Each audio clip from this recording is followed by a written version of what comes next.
Bonjour tout le monde, bienvenue pour votre horoscope de ce mois de septembre 2023. Donc c'est un étrange début de mois que nous avons là. Nous avons 6 planètes rétrogrades, ce qui fait beaucoup quand même. C'est Mercure, Vénus, Saturne, Uranus, Neptune et Pluton qui font marche arrière et qui nous mettent en stand-by. Donc évidemment, les planètes ne vont pas en marche arrière dans la logique des choses, simplement elles freinent. Et le fait qu'elles freinent, si on les regarde de notre place terrestre, on a l'impression qu'elles reculent. Donc effectivement, elles ne reculent pas pour de vrai, elles freinent.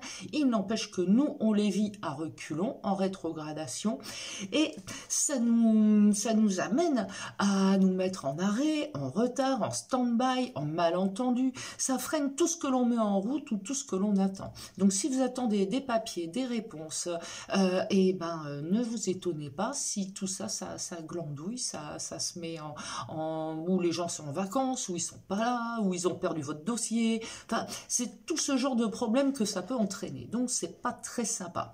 Vénus en Lion reprend sa route normale le 5. Bon, déjà Vénus, elle repart en avant le 5, c'est déjà pas mal. Elle va mettre en valeur les amours des signes de feu, mais bloquer ou remettre en question les amours et les finances des deuxièmes décans des Scorpions, Taureaux, Verseaux et Lions, qui, via le carré de Jupiter, se verront un peu excessifs dans leur réaction. Donc attention.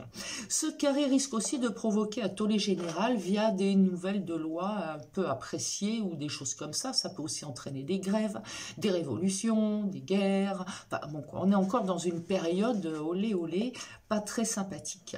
Mercure, lui, va reprendre sa marche à partir du 16 et ça va débloquer tout ce qui avait trait à la communication et ça va profiter surtout aux signes de terre ainsi qu'aux scorpions et aux cancers, mais ça va profiter à tout le monde finalement.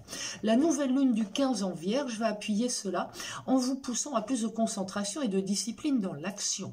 En bon aspect de Jupiter et d'Uranus, elle va pousser certains à une prise de liberté, à s'investir dans des activités nouvelles. Mars en Balance tout le mois pousse à la créativité et protège les signes d'air dans leurs activités et vous rend plus créatif, plus intuitif, plus féru de beauté, de joliesse dans la vie, quoi. Enfin, la pleine lune du 29 en Bélier va redonner du dynamisme, l'envie de prendre les choses en main, même si elle sera en signe d'excès pour les cancers, balances et capricornes qui devront aussi calmer leurs ardeurs. Bon, c'est un mois plus d'introspection, de réflexion que d'action pour la plupart d'entre nous. Et encore une fois, il va falloir travailler la patience. C'est bon pour les études, c'est bon pour la méditation, c'est bon pour la spiritualité, mais en aucun cas pour l'actif, quoi. Tout ce qui est activité, tout ce qui est péchu, dynamique, est un peu en stand-by en ce moment. Donc, be cool et vivement le mois prochain. Je vous souhaite une excellente journée. Au revoir.